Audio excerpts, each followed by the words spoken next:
The New York Rangers have made multiple sneaky moves as Chris Drury and Mike Sullivan continue to tinker and experiment with the defense core. We're going to break that down, as well as a major update on one player in particular and his health moving forward. And the captain has spoken out after a devastating loss.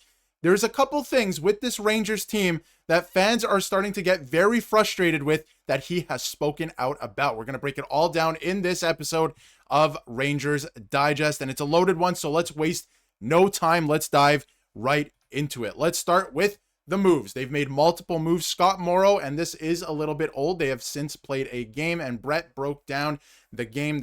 There was a lot to dislike in that game, and we're going to touch on Lafreniere a little bit as well. But Scott Morrow, who was called up on an emergency basis just in case Will Borgen couldn't play last week, has been reassigned to the Hartford Wolfpack. Now, he was called up because they freed up salary cap space with Vincent Trocheck going to the LTIR. We covered that in a video as well, but we'll touch on Vincent Trocheck in a second. We have an update on him, which we'll get to. But speaking of updates with this move, we have Carson Soucy returning to the lineup last night, and he was called a game time decision heading into it from morning skate, but obviously it sounded like he's been, ready to go. Obviously, he said that the injury looked worse than it was. He's been ready to go. So he gets back into the lineup last night. And the other interesting storyline heading into last night's game is he comes in for Urho Vakanainen instead of Matthew Robertson, who after Saturday earned his keep in the lineup. And you can see that from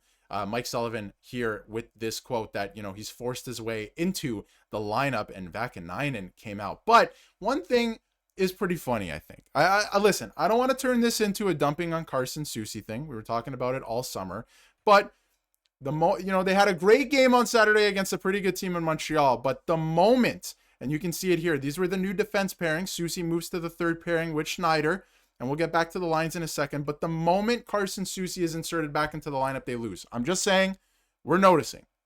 I'm not saying it was him that lost them the game, but here on Rangers Digest, we are noticing. That's it. That's all I'm going to say.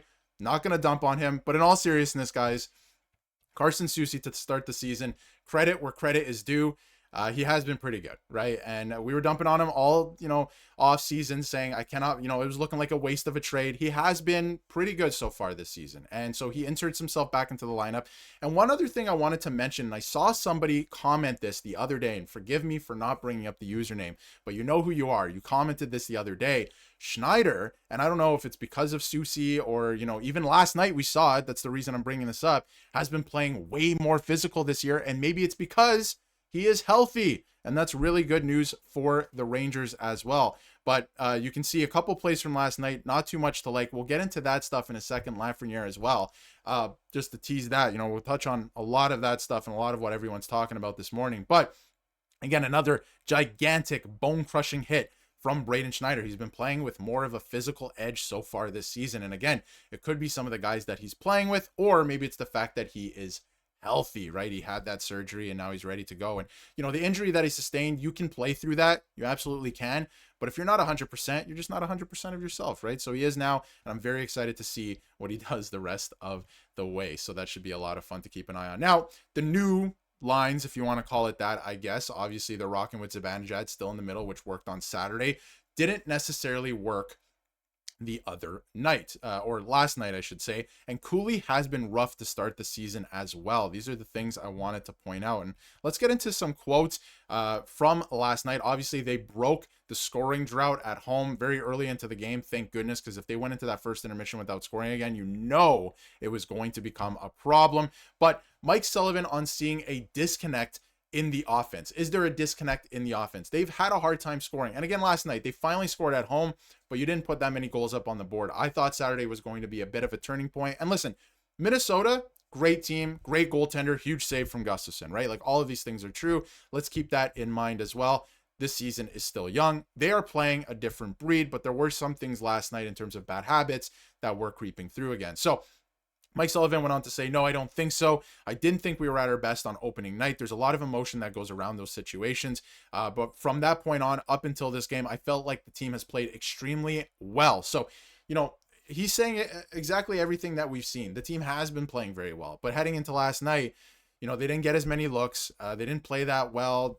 they weren't getting into lanes, stuff like that. They didn't look as engaged. So the narrative is, very tonight than it's been in the last couple of weeks. So, it looks like there's maybe a disconnect, and last night did look very ugly, but overall they have been pretty good. But one thing I think I really wanted to make a point of in this video is JT Miller spoke out after the game last night, and he said that we've got to find a way to bear down in those tight 2-1 games when, let's be honest, we didn't deserve to win, but that was a game we could have stolen.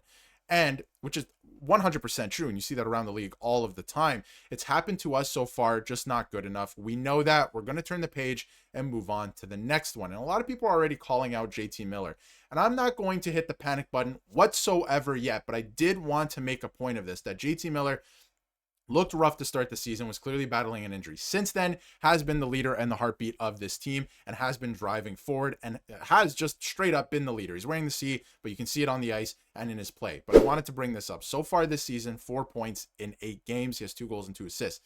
I don't know if over the course of 82 games, that is going to be good enough. He needs to start putting the puck in the back of the net. The rest of the stuff is great, and I'm enjoying it. And we need him to continue to play the way that he plays, right? That hard-nosed style, in your face. He's physical. He's hard to play against, all of those things. But he needs to start putting the puck in the back of the net as well. Whether it's his line mates, himself, he needs to start putting up more points. And I know a lot of people are going to see this and be like, man, he is a half a point a game player. He's fine. If he finishes the season as a half a point a game player, the Rangers are 100%, absolutely, unequivocally in trouble. So he needs to get going in that regard. So we'll see what he does the rest of the way. And he also finished up by saying, I had 2 tonight that should have been in the back of the net. And like that game should have been 2-1.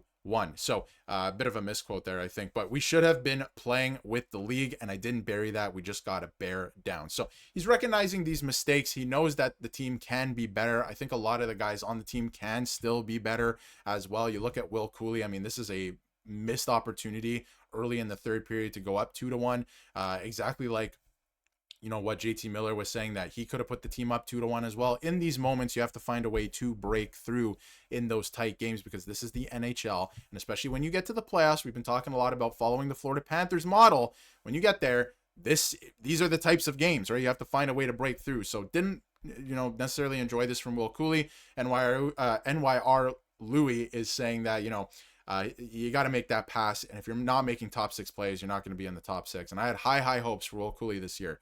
Got his jersey on the wall. Bought it last year because I thought he had a fantastic season last year, which he did. But they need just so much more out of him this year, right? And expecting big things. So hopefully the goal scoring can get going in that way. And the last thing before we wrap up, let me know in the comments how you feel about Alexis Lafreniere. To start the season, I came on the channel and I said that he looked pretty good. He looked more engaged. He looked physical, all of these things. But man, when he's not going, when he's not engaged, very ugly caliber of hockey. It looks awful. I can, liken it to William Nylander in Toronto. When he is not on, when he's not scoring goals, when he's not 100%, driving plays all the time, it is so ugly to watch. And that is exactly what's happening to Lafreniere, as of late, and this game specifically against the Minnesota Wild. So hopefully he can get it going as well. They're going to need him. They're going to need him to be a big player for them this season, or Chris Drury is going to have to go out and make another ridiculous trade that we've all come to love or hate. It depends on who you ask in the fan base. But let me know how you feel in the comments below. The Rangers making some interesting moves. Scott Morrow going back down to continue his development with the Hartford Wolfpack. Carson Soucy is back in the lineup. He's been pretty good so far this season, but like I mentioned, we're noticing here on the channel. We notice the little things. But let me know how you feel in the comments below. And if you haven't yet, hit that subscribe button so you can stay up to date with everything New York Rangers.